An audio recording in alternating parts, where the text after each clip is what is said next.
Aujourd'hui, on va parler de falaises, de troglodytes et de guinguettes. Direction Méché-sur-Gironde, située sur la rive droite de l'estuaire en Charente-Maritime.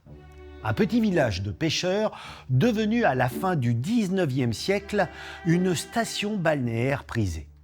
Il faut dire que Méché, avec ses 5 plages de sable fin entourées de pinèdes, a parfois des faux airs de Méditerranée, avec en prime d'incroyables points de vue sur ce singulier trait de côte sculpté par l'érosion.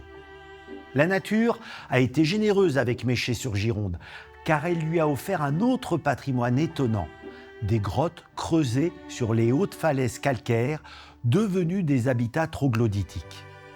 Occupées déjà par les hommes préhistoriques, ces cavités servirent de refuge pour les protestants durant les guerres de religion.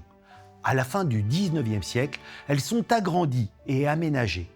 Les premiers occupants sont des familles démunies, sans logement. La municipalité et les propriétaires les accueillent à titre gracieux. La plus célèbre des troglodytes, la voici, Marie Guichard, ouvrière agricole que la crise du phylloxéra a jetée à la rue.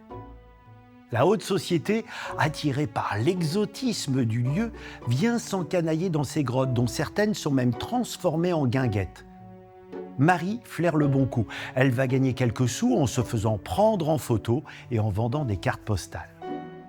Les grottes de Régulus sont les seules, avec celles de Matata, à être accessibles au public. Toutes les autres sont privées, aménagées parfois luxueusement, avec terrasses et vues imprenables sur l'estuaire.